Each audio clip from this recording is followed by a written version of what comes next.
客様にご案内を申し上げます。次に大阪へは8番乗り場の快速電車が先に発車をいたします。次に大阪へは8番乗り場の快速電車が先に発車との情報が入っております。快速電車が出た後、7番乗り場の普通電車、西朝日行きが発車をいたします。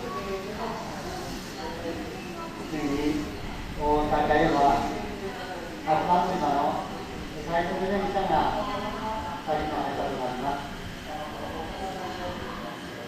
ただいま新大阪・大阪駅間に長時間停車をすることを防ぐため、新大阪駅に向きまして時間の調整となっております。